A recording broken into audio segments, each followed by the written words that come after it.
Welcome, everyone, to Awesome Truth, a wrestling book club. I'm your host, Steve Semino, and with me, as always, is my co-host, Walt Schwank. Hey, Walters. Hello, Steven. How's it going? My friend, it is going very well. We are back on Awesome Truth, and today we are analyzing and discussing something pretty new. Walt, we've hinted at it before.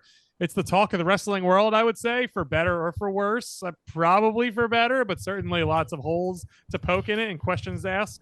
Of course, I'm talking about the Raw era on Netflix, as they keep saying over and over again on Raw every Monday night. Yeah, it's weird. It looks so much like the old era. Yeah, in so many ways. It's almost like nothing has changed except you hit a different button on your phone or TV or whatever to watch the show. Yeah, well, I mean, there was a few things that came out of the last few weeks of Raw programming that I think are worth dissecting. But like, I think the headline we can all agree on is old era, same as new era. It's like new year, same or me. Fool me once, shame on me. Fool me 100 million times, shame on us, because I don't think that's the right saying at all, but I feel very fooled Sure. because I watched this expecting something special or unique or different, and instead we got Raw. We got more Raw. So it's like if you thought like they were baked into some sort of template or formula because of cable television or USA or whatever, you are wrong. This Raw is just Raw. There's really no getting away from that. Yeah, I mean, I think Raw is Raw. Raw is Raw. There's no. We just press cut here. I guess don't fix what's not broken, but certain things I think we're going to touch on are broken. But if no one wants to admit that or no one wants to acknowledge that as objective facts, then I guess that's just what we're going to be seeing every Monday night the rest of our lives. Yeah, and I think it's this new Raw was like, yeah, obviously they put a lot into the premiere and they treated this like a special show, and in some ways it actually worked against them. Yeah, that's what we need to talk about first, because there have been, as of this recording and really as of this episode release, there have been 2 episodes on Netflix, and the second one we'll talk about a little later. But really, it was Raw. Again, it was Raw, but not in a negative way. Like, it was just a 2 hour and 20 minutes, which is actually not that bad time wise, episode of the show, and it was fine. And I watched it hours ago, and I have some notes, but it really was just like, okay, that's what I've come to expect from Raw. The premiere, as you noted, on Netflix was a classic WWE special event type thing, and for now, that really means high-profile matches. It means ends of feuds. Like, there is some good stuff, I suppose, but really, it just means leaning on nostalgia and bullshit and just the same old, because they know the casuals are going to be watching, and God forbid the casuals be entertained with something new and special. Instead, let's just regurgitate the same crap for 30 years right back to them so they clap like seals.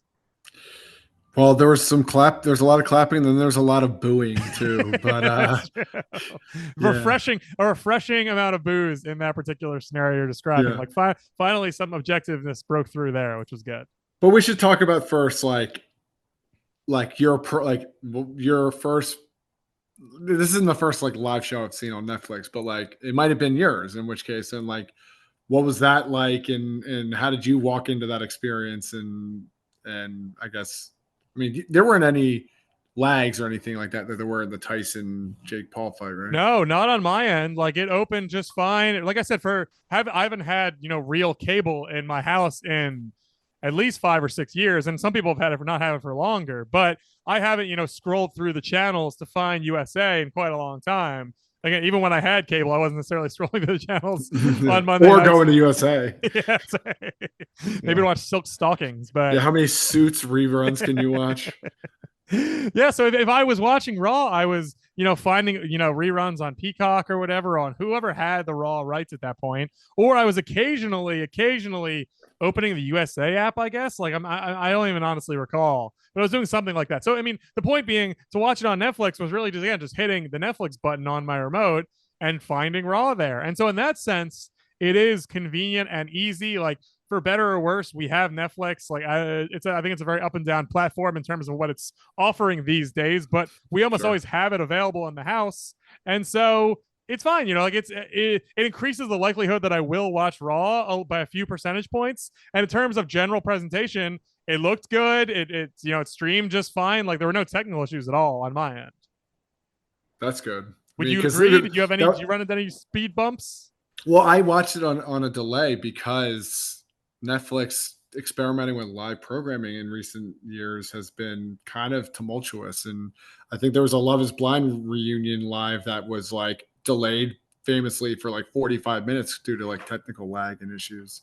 The Jake Paul and Mike Tyson program also experienced a lot of issues. So yeah, I wasn't like rushing to sit there to sit and see like a technical difficulty sign for like 20 minutes. So yeah, I admittedly did wait.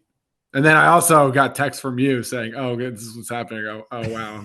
Now I'm really not in the rush. I think text being like, "This is bad. What have I done? Why am I doing Yeah. this?" Stuff like that. Yeah. So I cheated the system a little bit. I let you kind of be the trailblazer and I just reaped I just cut to the chase.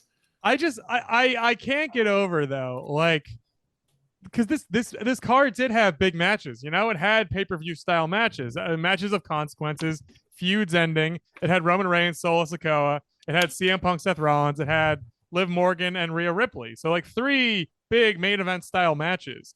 But it really does not, like the Rock segment, which we have to talk about. I think just really set the tone for the night. You know, like Yeah. obviously if Rock's there, I get why he's going to open the show.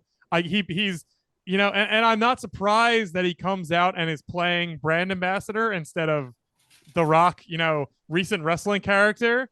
But still, like I just think if you have any sort of, if you're a fan of continuity or even just a fan of the recent, stuff they were doing a year ago, which we lauded so much on the show, which we sort of talked about as a return to form in a lot of ways. Thank God the Rock's playing a bad guy. Thank God they're rolling with, what seems to be working. Just maybe it's for one night only. That remains to be seen. But still, for the biggest night they're gonna have this year, sans WrestleMania, they threw everything out the window. And it's hard not to be, dissatisfied and annoyed by that. Yeah, I mean, it was very annoying to watch that unfold. It's like, what the fuck is this? They treated it like an actual Netflix fictional series where between seasons a character goes away and then a year or two later the next season comes up and then it's like a completely new circumstance with these characters and suddenly people mended bridges off camera, not, and it's like you spend the first 2 or 3 episodes trying to figure out and play catch up in all these people's lives. It's like that's how this was treated. It's like, oh yeah, it's a new season, so like new stakes and new situations and new character dynamics. It's like no, the Rock should still be at arms and Yeah. at ends with all the characters that the last time we saw him, he was kind of pissed off at. Especially because the last time we saw him was it Bad Blood or whatever the hell it was at the pay-per-view, and he came out and did put some fingers in the air and walked away, and that's just totally out the window too. So it's like you're negating the great angles you ran a year ago, and now you're negating what seemed like it was going to be another thing months ago. And again, I get this guy's got a schedule and whatever, but it seems like it's just Rock placating his corporate overlords at Netflix, who've been very good to him, mostly by masking the fact that most of his movies probably would have done shitty at the box office if they'd gotten releases. But on Netflix, they can make it seem like it's the biggest thing that ever happened in the world. Like it's the perfect place to sort of hide Dwayne away. So I get why he's buddy with them. But it's just, what does that matter to me, the wrestling fan watching the show? How is that entertaining or interesting or of any sort of value? Right, because I, as a consumer of Netflix and of wrestling and of like media, can look at The Rock as a character in this universe and separate and acknowledge his mutual exclusive from Red 1-6, where he's doing something and I'm supposed to like him. It's like, yeah, I get it. Like, does he think that people? And I assume this is all his fault. I mean, it sounds like the general it's all consensus his fault. seems to be like, for this particular segment at least, Dwayne was like, I'm just going to do what I want to do. It doesn't really matter what anybody else wants. Like, I know what I'm going at. I mean, I'm sure like H gave him a thumbs up or something, but it seems like Dwayne, wrote a script for himself and said it. Yeah, just like for whose benefit? Netflix executives? Like, I mean, the whole show was just filleting Netflix too. Like, it's yeah, just they couldn't stop talking about Netflix. Netflix. It's we're here. It's the new era. Da da da. But it does not. I don't understand. Like, how does that matter to me? Like just because they're paying you a lot of money, I don't care about that. I don't give a shit. Like I said, I don't. I think for most viewers, it doesn't change how they watch the show. Really, it's so like I just don't like I don't get why it has to be 3 hours of that. Like, or if you're gonna do that, make that its own. Make a stupid special. Make a welcome to Netflix special, and do that for and get it out of your system. Do that for an hour. And make the show the show. Like I just don't. It's just it just leaves a very bad taste in my mouth. yeah, it's like the Saturday Night Main Event is a perfect forum for that kind of like special programming.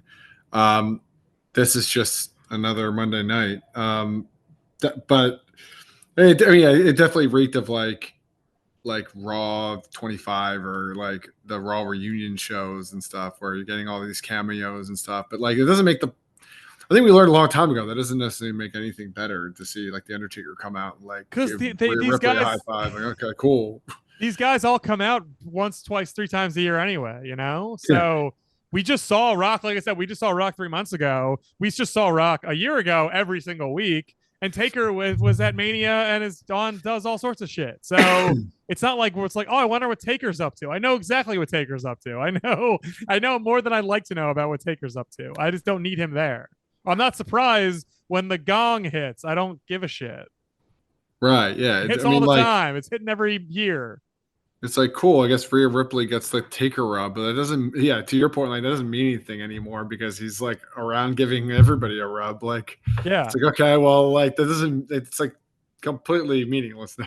And the rumor was that, and who knows about this, but the rumor was it was supposed to be Becky, and then they couldn't get Becky, and so it was Taker. I don't really care about that.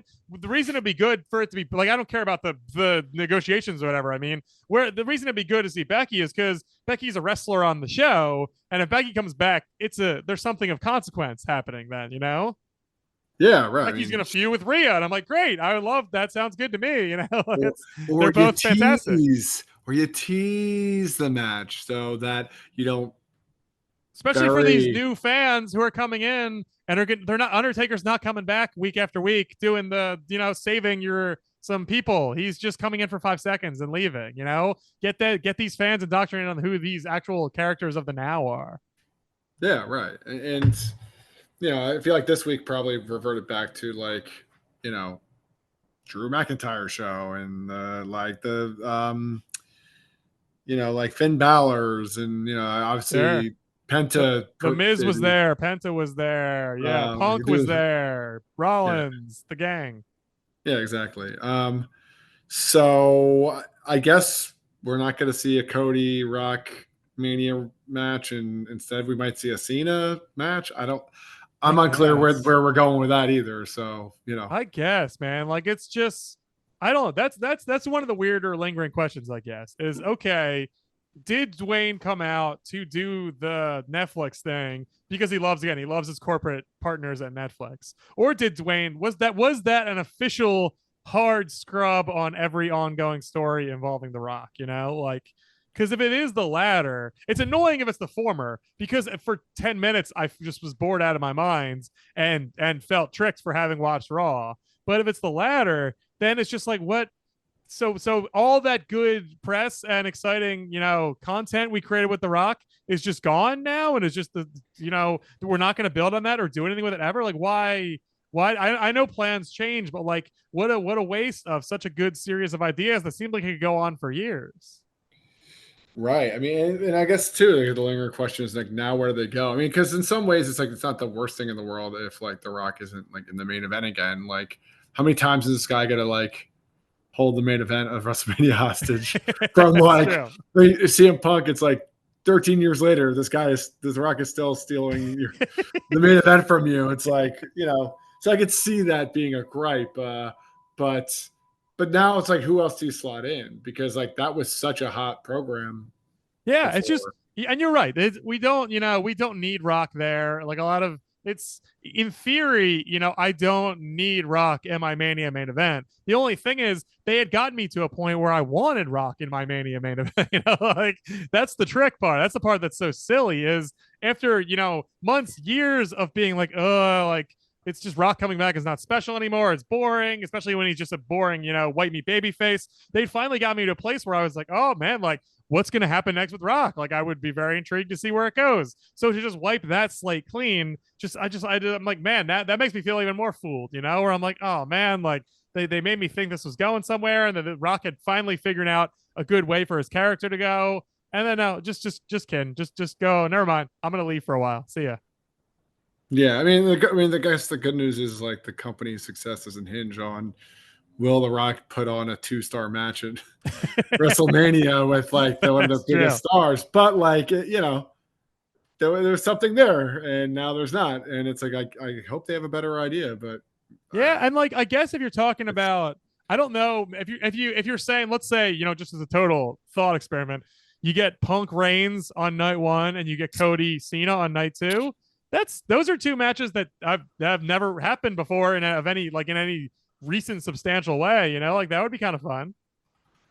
Yeah, I mean Punk Roman, there's a lot to play with there, and they kind of have already been teasing it anyway. So, I co-sign that. The Cena main event, the guy better put his working boots on, because his match with Austin Theory did not leave me much to want. Nor did it do anything for Austin Theory, who is now just another guy on the show. Yeah.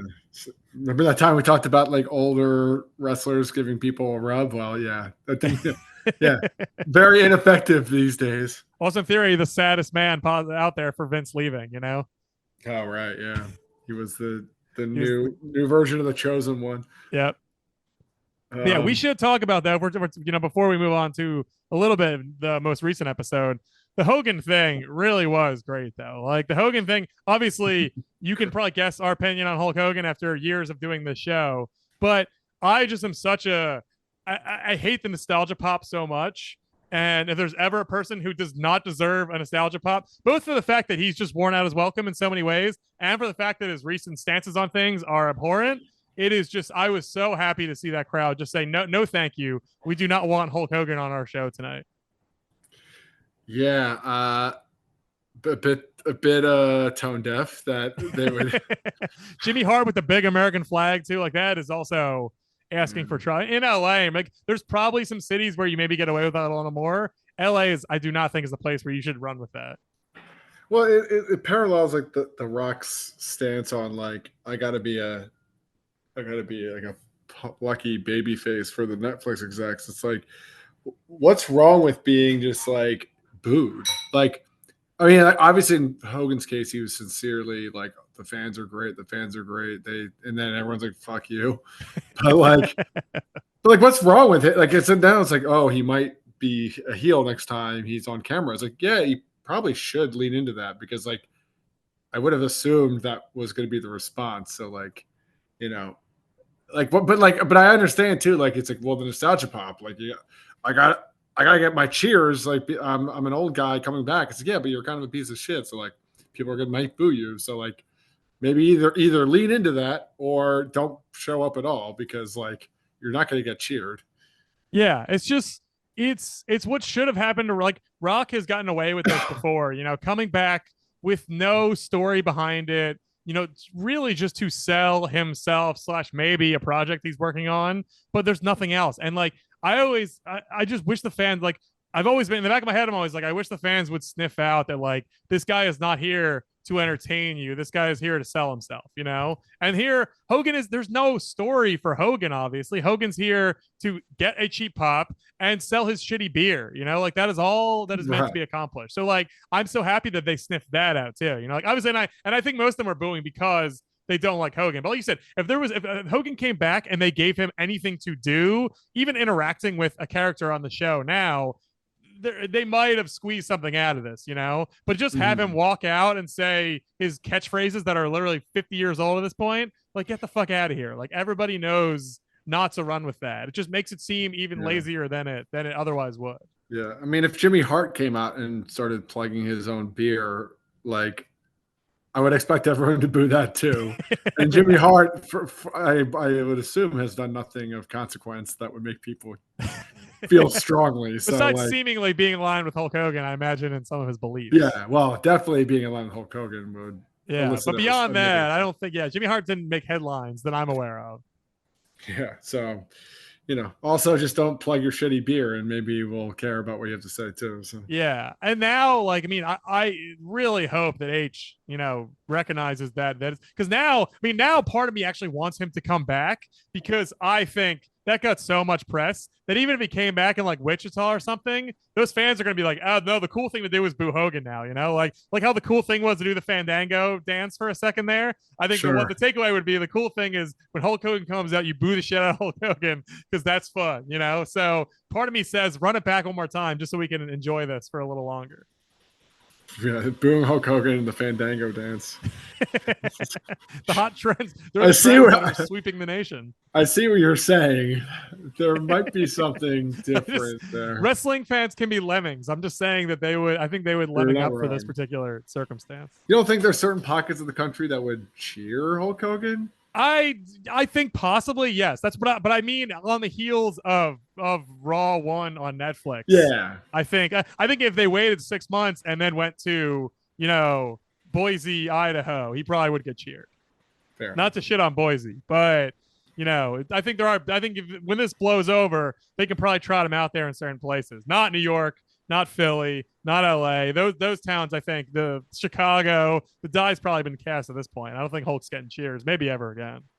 Yeah, probably for the best. Good. Get him off the fucking show. Like, even beyond all the shit. Like, who cares about Hulk Hogan? Like, it's worse than Undertaker to bring back Hulk Hogan. Hulk Hogan can barely walk. He looks like a mummy. Like, he's just his contributions to wrestling have ceased, and get him off the television. My boy Terry needs to. He doesn't have to die, I guess, but he does need to not be on my television ever again. I mean, I guess at that point, like, what is the value add of that Of the Hulkster? cameo? Like, you're paying him to be there. You're figuring out his logistics. You're putting him on the show for what? Like, does that worth the investment of time and energy and of someone booking him and him going and then talking through the plan and then him going out there? Like, at that point, you might as well just throw the Miz out there. You're already paying him, and he's already there. Yes. And you're getting the same, like that's what I mean. Like there's value add to booing people, but not if you didn't want it, and not if it like muddies this like weird endorsement deal or something. It's like, what's the value add of that scenario? I guess from a wrestling business perspective. Yeah, there's none. And Right. Okay. I think it's Cool. a great segue to the Raw this week's Raw because one thing that happened on this week's Raw that I think you referenced already is Penta debuted, Pentagon Jr. debuted, known as just Penta now. And the pop Penta got, the many pops he got were so much more substantial than any sort of pop Hulk Hogan is going to get these days.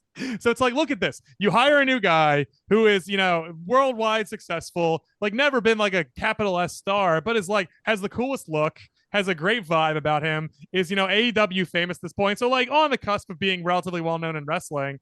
And you put him out there with a great presentation, doing his full shtick, and everybody eats it up, and it's like, this is what you should be doing. Like, do cool things. Do this. This is you have all this goodwill built up from a couple years of really good, high quality programming. Just use that to keep making these new characters, introduce these new guys, like make that kind of stuff work. It's so much more satisfying. I think to everyone, it is more satisfying to do something like that. Yeah, I mean that's a good use of TV time for sure. Is pushing new talent and debuts and all that fun stuff. We don't need to see the 70-year-old. Yeah, Show me the cool ass, like, well, it's Penta. He's our age. He's literally 39. Show us the cool ass 39-year-old with the skeleton mask and who cuts a 10-minute promo half in Spanish for some reason, which was great. But just great. Use your Netflix freedom to do cool shit like that. Like, that is exciting.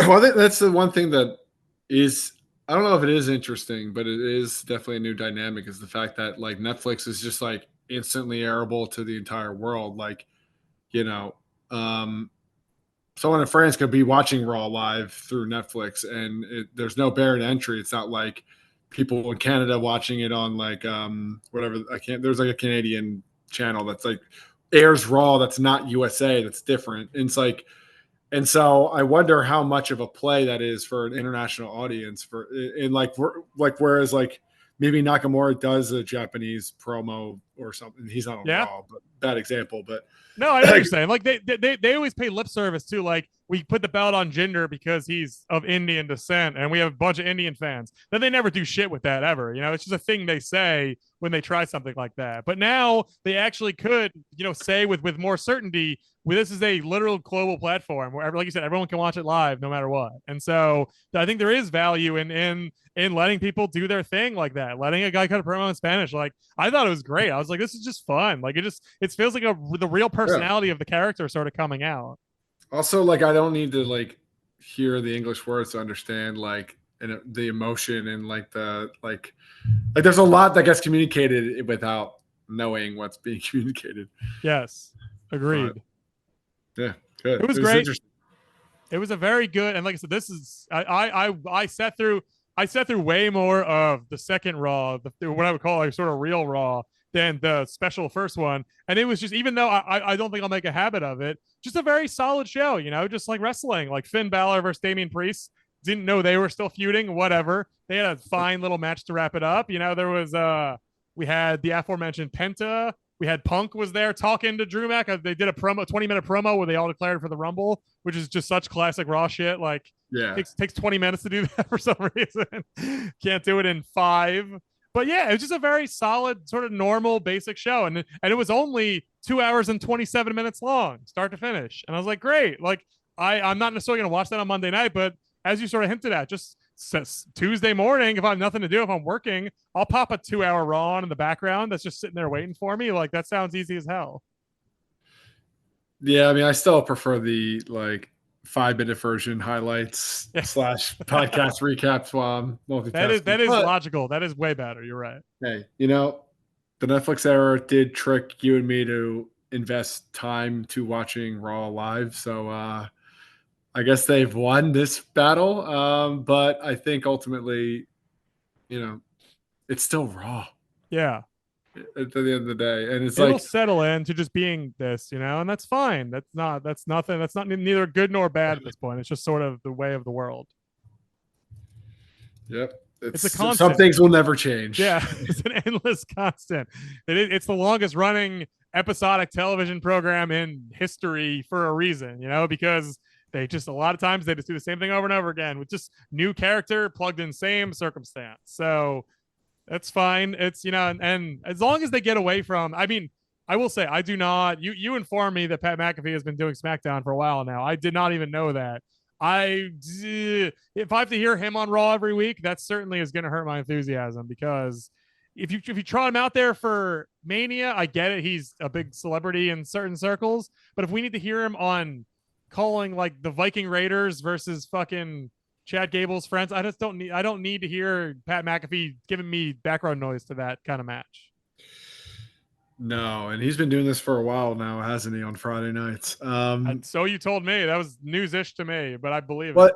He was in and out because of his deal with ESPN, I think, right? For a minute there, I think that something. sounds right. He's got a big day job. So yeah. I don't know.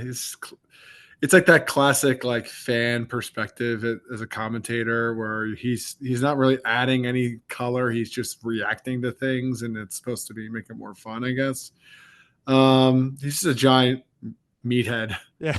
And so it's like, like I guess Gronkowski was too busy to do this.